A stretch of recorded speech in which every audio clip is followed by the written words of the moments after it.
কক্সবাজারের একটা সন্তান, সেই ক্ষেত্রে যদি বলি এখানে মানব পাচার এবং পত্রিকা বা টিভি আমি ডয়েচে ভেলে এবং ইন্ডিপেন্ডেন্ট।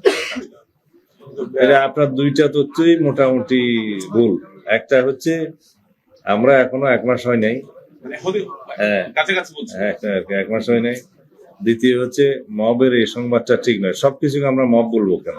অবশ্যই ইতিমধ্যে স্বরাষ্ট্র মন্ত্রণালয়ের পক্ষ থেকে পদক্ষেপ নেওয়া হয়েছে। পররাষ্ট্র মন্ত্রণালয়কে আমরা অনুরোধ করেছি তারা এটা যেটা extradition treaty in between two countries আছে সেই মতে তাদেরকে আমাদেরকে ফেরত দেবেন বলে আমরা আশা করছি এবং আমরা ফেরত আনার জন্য যথেষ্ট জোর প্রচেষ্টা চালাবো। এটা ট্যাগনামে স্থলবন্দর চালু করার বিষয়ে আমরা আজকে সিদ্ধান্ত নিয়েছি। এটা মন্ত্রণালয় পর্যায়ে আমরা কথা বলবো, এখানে রেজলিউশন হয়েছে।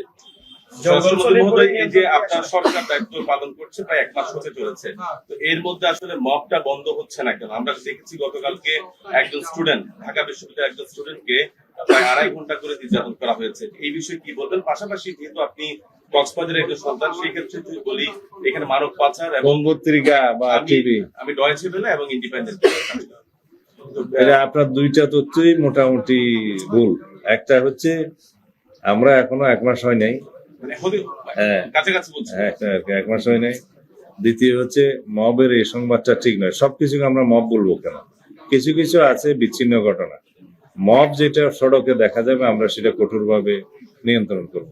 কিছু জিনিস আছে যে একটা নির্ধারিত ক্রাইমের ডেফিনেশনের মধ্যে হয়তো কাউকে ডিটেইন করে কেউ টর্চার করেছে, এটা মব নয়, এটা একটা নির্ধারিত ক্রাইম। এটা ক্লাসিফিকেশন আছে, সংজ্ঞা আলাদা আছে। এই হিসাবে যেন আমরা জিনিসগুলো দেখি।